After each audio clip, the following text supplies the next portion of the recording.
जय हिंद दोस्तों स्वागत है आप सभी का आपके अपने YouTube channel education your future में।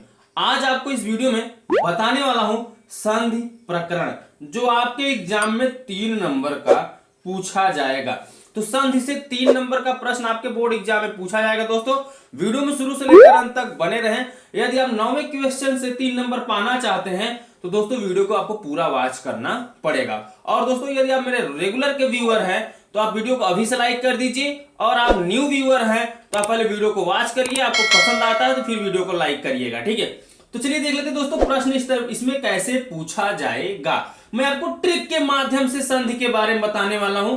यदि आप ट्रिक को देख लेते हो तो आपको दोबारा संधि कभी पढ़ने की जरूरत नहीं पड़ेगी। ठीक है, और मैंने दोस्तों हिंदी में भी आपको संधि बताया था, अब मैं संस्कृत में आपको संधि बता रहा हूं। यदि आपने हिंदी वाला जो संधि मैंने बताया था वीडियो वो देखा है तो आपको काफी अच्छे से यह वीडियो समझ में आएगा। ठीक है, तो देखिए दोस्तों 9 का क नंबर, इसमें देखिए 2 प्रश्न पूछेगा।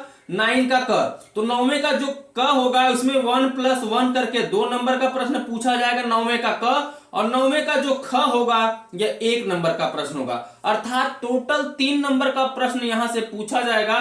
तो 9वें के क में किस तरीके से बोला रहेगा, ध्यान दीजिए। बोला रहेगा निम्नलिखित में से किसी एक का संधि विच्छेद करके संधि का नाम भी लिखे। तो आपको यहां पर क्या करना होगा, ऐसे 3 या 4 ऑप्शन दिए रहेंगे। ठीक है, मैंने यहां पे 3 ऑप्शन लिया है, आपको 4 या 5 भी ऑप्शन देखने को मिल सकता है आपके बोर्ड एग्जाम में। ठीक है, तो करना क्या है, किसी एक का आपको संधि विच्छेद कर कर और कौन सा संधि है उसका नाम बता देना होगा। अब आप संधि चुटकियों में पहचानना सीख जाएंगे। बस बने रहिए वीडियो में, आपको मैं एक ऐसा ट्रिक बताने वाला हूं कि दोबारा कभी संधि पढ़ने की जरूरत नहीं पड़ेगी। अगर आपके सामने कभी भी कोई भी संधि दिख जाएगा तो तुरंत आसानी से बता लोगे। ठीक है, अब देखिए 9वें का ख में प्रश्न किस तरीके से पूछा रहेगा। इसमें बोला रहेगा निम्नलिखित में से सही विकल्प चुनकर लिखे। तो यहां पर 4 विकल्प दिए रहेंगे 9वें के ख वाले प्रश्न में। मैंने यहां पे 3 विकल्प चुना है, तो आप 4, आपको ध्यान दीजिए 4 देखने को मिल सकता है आपके बोर्ड एग्जाम में। ठीक है, और प्रश्न कैसा बोला रहेगा, देवालय। जैसे मान लीजिए यहाँ पे कोई भी संधि दे देगा। ठीक है, यहाँ पे कोई भी संधि देगा, बोलेगा पद में संधि है, तो ऐसा कोई पद दिया रहेगा और उसमें आपसे पूछ लिया जाएगा कौन सा संधि है। जैसे मैंने एग्जाम्पल के तौर पर यहाँ पे लिया देवालय, आपसे विद्यार्थी दिया जा सकता है, रामम वंदे दिया जा सकता है। कई ऐसे एग्जाम्पल्स हैं जो आपको दिया जा सकता है, उससे पूछ लिया जाएगा कि कौन सा संधि है। ठीक है, ये तो हो गई क्वेश्चन की बात कि क्वेश्चन किस तरीके से आपके बोर्ड एग्जाम में आएगा। अब हम समझ लेते हैं कि संधियों को कैसे पहचानेंगे। आप तो पढ़ रहे हो संधि, लेकिन संधि पहचानने का मैं आपको ट्रिक, एक ऐसा ट्रिक लेके आया हूं कि आप जिंदगी भर नहीं भूलोगे, चाहे कंपटीशन में बैठो चाहे यहाँ पे बोर्ड एग्जाम में। ठीक है, तो देखिए सबसे पहले हम पहचानेंगे अयाद संधि को। अयाद संधि को हम कैसे पहचानेंगे, देखिए अगर वह कोई पद दिख जाए उसके बीच में य, व, यनम, वनम ऐसे शब्द दिख जाए तो आपको याद रखना है कि यह कौन सा संधि है, अयाद संधि है। या जैसे य व दिख जाए उसमें ये सभी मात्राएं ना लगी हो तभी ध्यान दीजिएगा कौन सा संधि है, अयाद संधि है। एग्जाम्पल समझना चाहेंगे, चलिए समझा देते हैं। जैसे मैंने यहां पे एग्जाम्पल के तौर पे ले लिया नयनम, नयनम, तो न य नम, तो बीच में क्या दिख गया आपको, यह अक्षर दिख गया। तो जब यह अक्षर दिख जाएगा तो यह ध्यान दीजिएगा कौन सा संधि है, अयाद संधि है। 1 नंबर संधि बताने का मिल जाएगा। अब बात आती है कि इसका संधि विच्छेद क्या होगा। तो ध्यान दीजिएगा यह के पहले जो शब्द रहेगा यानी पहला अक्षर, दूसरा अक्षर तो यह वह तो होगा ही होगा, लेकिन अगर पहला अक्षर आपका दिख जाए न और इसमें कोई भी मात्रा ना लगा हो तो उस पर आप एक खड़ी पाई लगाइएगा संधि विच्छेद करते समय। ध्यान दीजिएगा मैं क्या बता रहा हूं, यह वह के पहले कोई भी आपको अक्षर दिखे उस अक्षर का संधि विच्छेद करते समय उस पर एक खड़ी पाई लगाएंगे ऊपर, फिर धन का चिन्ह लगाएंगे, फिर क्या है न या नम, तो यह को हटाएंगे तो क्या अर्थ निकल रहा है, अ, न य अ, यह को हटाना पड़ेगा क्योंकि हम इस पे खड़ी मात्रा लगा रहे हैं, अनम हो जाएगा। तो ने धन अनम क्या हो जाएगा, यह अयाद संधि हो जाएगा। जैसा कि पहले प्रश्न का यह हो जाएगा। 9वें के क का पहला जो यहाँ पे संधि दिया है, नयनम दिया है, इस पद का आपको संधि विच्छेद करना है और संधि का नाम बताना है। तो यहाँ पे देखिए मैंने क्या किया, वर्ड में बीच में यह दिख गया तो मैंने क्या कर दिया, इस पे यह को हटाकर इस पे पहले खड़ी एक पाई लगाया, ठीक है, और यह अनम कर दिया क्योंकि अ छुपा था इसलिए अनम हो जाएगा। ने धन अनम, इसका संधि विच्छेद हो जाएगा। तो आप संधि विच्छेद कर देंगे, एक नंबर इसका मिल जाएगा और संधि का नाम बता देंगे तो एक ही नंबर इसका, टोटल 2 नंबर आपको मिल जाएगा। उम्मीद करता हूं आप पहचानना सीख गए हैं कि अयादि संधि को आप कैसे पहचानेंगे, ठीक है। अगर आप बताएं, आप बोले तो मैं एक एग्जांपल और कर देता हूं। जैसे एक एग्जांपल हम यहां कराते हैं, ले लेते हैं अयादि संधि का, जैसे होता है नाविक। क्या है, नाविक। अब देखिए वह है, वह आ गया बीच में, मैंने बताया यह वह बीच में दिख जाए और इसमें देखिए ये सभी चीजें ना हो, ये ना हो, ये ना हो, ऐसी मात्राएं ना हो, तो इसमें छोटी की मात्रा है, तो छोटी की मात्रा इसमें पहले ना लगा है, क्लियर। तो ना लगा है, देखिए यहां पे एक मात्रा लग गया, क्लियर। से इसमें कोई मात्रा नहीं था तो मैंने एक खड़ी पाई लिया। अब इसमें आ की मात्रा है तो इस पे हम क्या करेंगे, डबल खड़ी पाई लेंगे। समझ में आ रहा है नहीं आ रहा है। यहां पर जब न के बाद कोई मात्रा नहीं था, सिर्फ न अ निकल रहा था तो मैंने एक खड़ी पाई लिया। अब ना आ निकल रहा है तो हम इस पे क्या करेंगे, डबल खड़ी पाई ले लेंगे, फिर प्लस करेंगे नाविक में और फिर ना धन क्या हो जाएगा, 9 हो गया यहाँ पे। और ध्यान दीजिए 9 कर दीजिए इसको, क्योंकि मैंने यहाँ पे ने लिया है, इसको 9 करना है। आ की मात्रा है 9 धन, फिर क्या है अब देखिए वह को हटाएंगे, वह को हटाएंगे तो क्या छोटी की मात्रा ईक, क्या निकल रहा है 9 ईक, क्योंकि यहाँ पे वह यह हट जाता है जब हम इसका संधि विच्छेद करते हैं। अब ये कौन सा संधि हो जाएगा, अयादि संधि हो जाएगा। आपको यह वह यनम वनम बीच में अगर ऐसे शब्द दिखते हैं, पवन, जैसे देखिए पवन, एक एग्जांपल इसका हम ले लेते हैं पवन, तो वह आ गया, क्या आ गया वह, तो यहां पे क्या हो जाएगा, इस पे हम क्या लगा देंगे, खड़ी पाई। तो यहां पे क्या कर देंगे, पोधन या पे धन, पो कर दीजिए इसको, क्योंकि यहां पो होगा, वनम है, पोधन, एक खड़ी पाई करेंगे, पोधन, शुद्ध अर्थ निकलना चाहिए अनम, ठीक है। तो पवनम हो जाएगा, पवन हो जाएगा, वम अम करिए यहाँ पे, सॉरी अनम कर दिया, अम करिए, तो पोधन अम क्या हो जाएगा, पवन, ठीक है। ये इसका संधि विच्छेद हो जाएगा। तो चलिए दोस्तों ये तो हो गया अयादि संधि। अब हम विसर्ग संधि के बारे में बात कर लेते हैं। विसर्ग संधि में अगर आपको आधे अक्षर, देखिए हलंत लगा है यानी आधा अक्षर कहा जाएगा, आधा व्यंजन हो जाएगा, अर्ध व्यंजन दिख जाए, आपको अगर किसी भी पद में अर्ध व्यंजन दिख जाए तो इससे यह समझ लीजिएगा कि वह विसर्ग संधि है। एग्जाम्पल समझना चाहेंगे, चलिए हम समझाते हैं। जैसे यहां पे देखिए ये विसर्ग संधि है, क्या है, नीचे देखिए हरीश सेते, हरीश सेते, तो देखिए यहां पे आधा स दिख गया, तो आधा स दिख गया तो क्या हो गया, ये विसर्ग संधि हो गया। अगर बीच में ये आधे व्यंजन कहीं पे दिखते हैं और पूर्ण व्यंजन दिखता है उसके बाद, तो समझ लीजिए वो कौन सा संधि है, विसर्ग संधि है। विसर्ग कैसे होगा, ध्यान दीजिए, अगर इसका संधि विच्छेद करना होगा तो पहले हर ही है तो आप हर ही लिखिएगा, और जो आधा यहाँ व्यंजन है इसको आप हटा दीजिएगा, उसके जगह पर आप हलंत कर दीजिएगा, यहाँ सॉरी यहाँ विसर्ग कर दीजिएगा, उसके बाद प्लस सेते है तो सेते कर दीजिएगा। तो हरि सेते का संधि विच्छेद हो जाएगा हरि धन सेते, और यह कौन सा संधि हो जाएगा, विसर्ग संधि, क्योंकि इसमें आप लग गया क्या, विसर्ग। विसर्ग कैसे लगेगा, जहां भी आपको आधे अक्षर दिख जाएंगे, आधे व्यंजन दिख जाएंगे तो उसको तुरंत हटाकर आपको विसर्ग ही लगाना होता है। एक एग्जाम्पल अगर आप और देखना चाहें तो हम यहां पर और भी बता देते हैं, क्योंकि ये आप पढ़ रहे हो विसर्ग संधि, तो विसर्ग संधि के ऐसे कई उदाहरण हैं जो आपको देखने के मिल जाएंगे। जैसे एक एग्जाम्पल हम यहाँ पे और ले लेते हैं, सरल एग्जाम्पल हम लेने का प्रयास करेंगे ताकि आपको समझ में आ जाए, ठीक है। जैसे एक लेते हैं मुनिस्त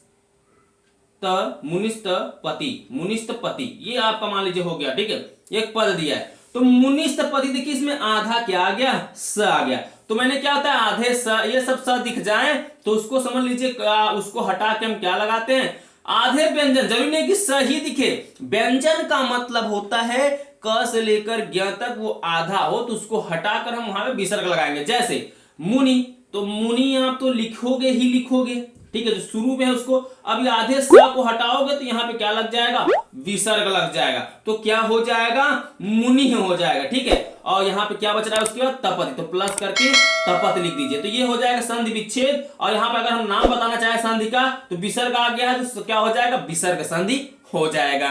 क्लियर हो गया, समझ में आ रहा है ना। तो आपको यहाँ पे संधि विच्छेद भी मैं साथ में बताता चल रहा हूं और संधि का नाम भी बताता चल रहा हूं। तो चलिए अब हम देख लेते हैं वृद्धि संधि। वृद्धि संधि के मैंने यहाँ पे कैंसिल कर रखा है, इसको आपको नहीं फोकस करना है। वृद्धि संधि में अगर डबल खड़ी पाई ऊपर आपको दिख जाए तो समझ लीजिए वो क्या है, वृद्धि संधि है। वृद्धि संधि मतलब ऊपर डबल खड़ी पाई आपको दिखना चाहिए पहले या दूसरे अक्षर पर। जैसे आप समझिए, जैसे हम यहाँ पे एग्जाम्पल लेते हैं जलौध।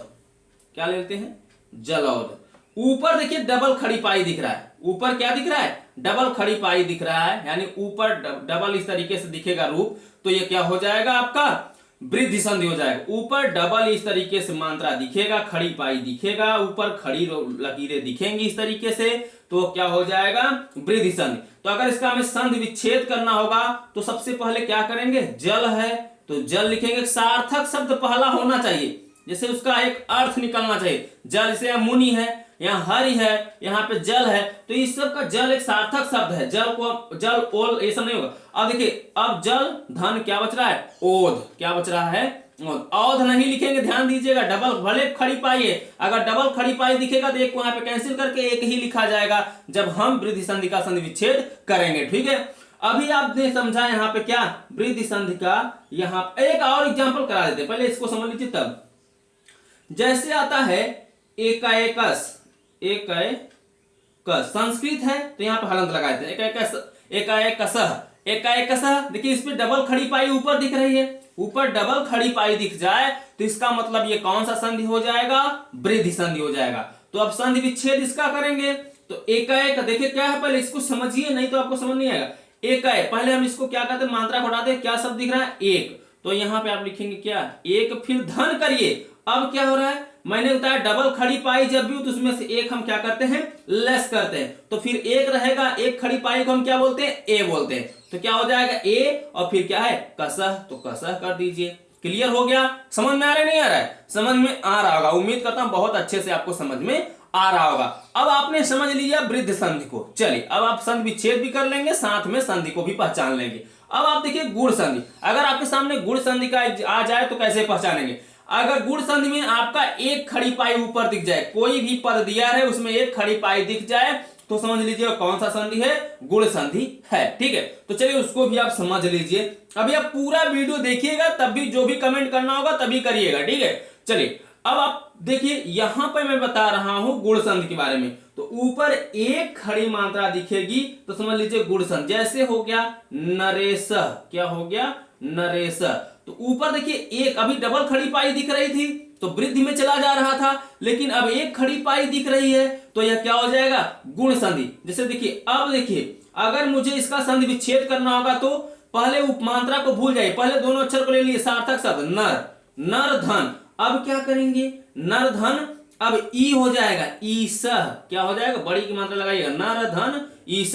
तो अब हटाएंगे इसको, अ धन ई, बड़ी मिलकर ए बनता है, तो नर धन ईस बराबर क्या हो जाएगा, नरेश। और एक खड़ी पाई ऊपर हमेशा जब भी दिखे तो कौन सा संधि, गुण संधि। संधि तो आप आसानी से पहचान लोगे ना, वो ट्रिक मैंने ऊपर लिख रखा है, याद रखिए, उसी ट्रिक के माध्यम से आपको चलना होगा।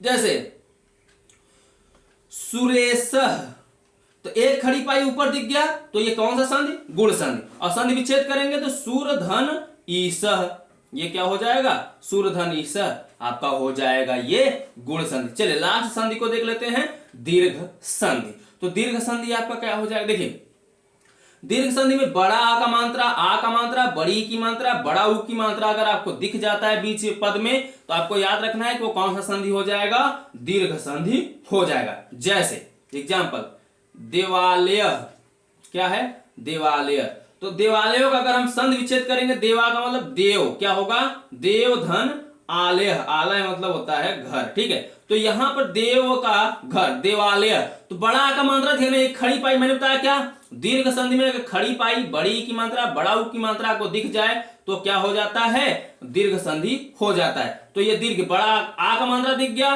तो क्या हो जाएगा, दीर्घ संधि हो जाएगा। ठीक है, और संधि विच्छेद जब भी आप करें तो आ को भूल कर, तो बच रहा है क्या, सिर्फ देव और अ लगाएंगे, आ का अ करेंगे, उससे एक कम करते हैं तो आलय, देखिए यहाँ पे आलय बच रहा है, देव धन आलय, देव का देवताओं का घर। ठीक है, तो ये हो गया है आपका दीर्घ संधि। अगर आप कहें तो एक और कायदा, जैसे एक एग्जांपल और समझिए, चलिए यहां पे समझाते हैं।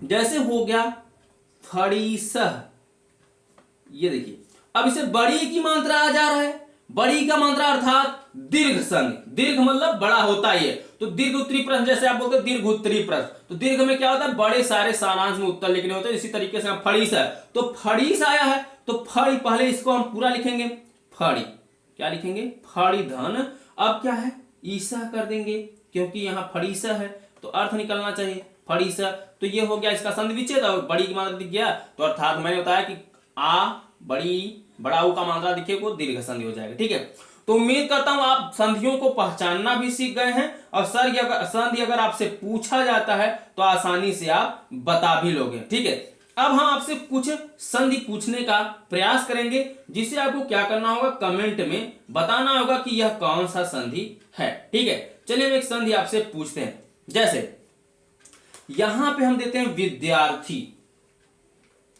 विद्यार्थी। ठीक है, विद्यार्थी में कौन सा संधि है मुझे आप कमेंट में जरूर बताएं, और संधि आप पहचानना सीख गए हैं। ऊपर जो क्वेश्चन है, मैंने आपको क्वेश्चन, जितने भी क्वेश्चन थे सबको नीचे मैंने करा दिया, जो जो एग्जाम्पल में मैंने लिया था। ठीक है, अब आप बताना है आपको विद्यार्थी में कौन सा संधि है और इसका संधि विच्छेद क्या होगा। ठीक है, और दोस्तों मैंने जो ट्रिक बताया है ये 90% काम करेगा, 100% नहीं काम करेगा, इतना याद रखिएगा। ये 90% काम करेगा। 90% काम करने वाला, अगर आपसे 100 कोई संधि पूछता है तो 90 का आप सही जवाब दे पाओगे, 10 का जवाब सही नहीं दे पाओगे। ठीक है, कहने का मतलब इसलिए 90% मैं बता दे रहा हूं, जो आपके बोर्ड एग्जाम के लिए काफी है। तो आपको ज्यादा पढ़ने की जरूरत नहीं है। मैंने संधि के बारे में हिंदी में भी समझा रखा है, हिंदी के वीडियो में। अब मैं यहाँ पर भी मैंने संधि के बारे में एक अलग ट्रिक्स के माध्यम से समझा दिया हूँ, आपको जो उचित लगे वहां से समझ सकते हो। ठीक है, और दोस्तों इस वीडियो के माध्यम से यह क्वेश्चन आपका हो गया है तैयार। अब हम आपसे मिलेंगे अगले वीडियो में क्वेश्चन नंबर 10 के साथ। तब तक के लिए बाय बाय, जय हिंद, जय भारत।